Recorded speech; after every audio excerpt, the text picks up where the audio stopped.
முதலாவதாக ஆண்டவரே நீர் என்ன எங்க அப்பாவுக்குரியது இல்லை, என்ன பிளஸ் பண்ணணும். ஒவ்வொருத்தரும் உங்க ஒவ்வொருத்தருக்குமே கர்த்தர் ஆசீர்வாதத்தை வச்சிருக்கிறாரு. உங்க ஒவ்வொருத்தருக்குமே தனிப்பட்ட பிளஸ்ஸிங்க கர்த்தர் வச்சிருக்கிறாரு. அம்மா சம்பாரிச்சு இழந்ததை குறித்து கவலைப்படாதீங்க, அப்பா சம்பாரிச்சு இழந்ததை குறித்து கவலைப்படாதீங்க. நிறைய பேர் ஒருவேளை இருக்கலாம், எங்க அப்பா கவர்மெண்ட் ஜாப் பாஸ்டர், எங்க அம்மா 2 பேருமே கவர்மெண்ட் ஜாப், அத்தனை சம்பாரிச்சு மொத்தத்தையும் இழந்துட்டு வந்து நிக்கிறாங்க, எனக்கு ஒண்ணு கூட கொடுக்கல, ஒண்ணு கூட வச்சுக்கல, ஏமாந்து வந்து நிக்கிறாங்க அப்படின்னலாம். உங்களுக்கு நான் என்ன சொல்றேன், நீங்க எரிச்சல் அடையாதீங்க, நீங்க கோவப்படாதீங்க. அவங்க நம்ம என்ன பண்ண முடியும் சொல்லுங்க? சரி, ஞானம் இல்லாம இழந்துட்டாங்க, இனி அவங்கள போயிட்டு அப்படியே திட்டிட்டு சத்தம் போறதுல என்ன பிரச்சனை? என்ன இருக்குது? என்ன இருக்குது? நிறைய குடும்பங்களை இப்படிதான், ஒரே சண்டை, பிள்ளைகளுக்கும் அம்மா அப்பாவுக்கும் சண்டை. என்ன அப்படின்னு சொன்னா, நீ என்னத்தை எனக்கு சேர்த்து வச்ச, நீ என்னத்தை எனக்கு உண்டாக்கி வச்ச, நீ என்ன எங்க படிக்க வச்ச, நீ எனக்கு என்ன தந்த? நீ அவங்க ஏன் தரணும்? அவங்க ஏன் தரணும்? உங்களுக்கு கர்த்தர் தர மாட்டாரா? ஆண்டவர் உங்களை ஆசீர்வதிக்க மாட்டாரா? நீங்க எதுக்கு அம்மா அப்பாவை டிபெண்ட் பண்ணீங்க?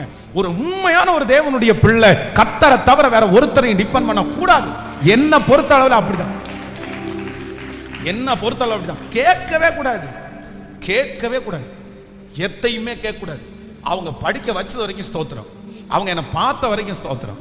இவ்வளவு ஆளா உருவாக்கி விட்டாங்களா, அது போதும், அது போதும். அவங்க என்ன கஷ்டப்பட்டாங்களோ நமக்கு என்ன தெரியும்? எங்க அப்பா கவனிக்கலன்னு சொல்ல முடியுமா? எங்க அம்மா கவனிக்கலன்னு சொல்ல முடியுமா? எங்க அப்பா கவனிக்காம நான் வளர்ந்துருவேனா? எங்க அம்மா கவனிக்காம என்ன வளர்ந்துருவேனா? இல்லையே.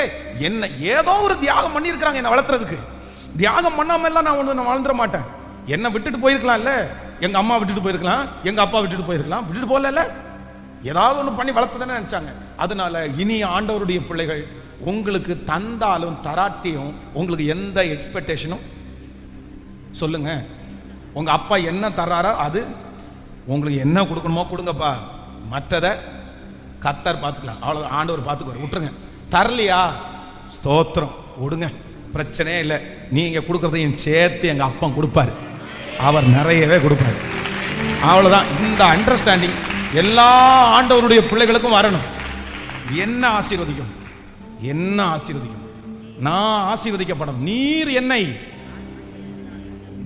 என்னை அப்பாவுடைய சொத்தை வச்சுட்டு பெருமை கொள்றதுல எந்த பிரயோஜனமும் சொல்லுங்க? எந்த பிரயோஜனமும் இல்லை. அவங்களுக்கு ஒரு சாமி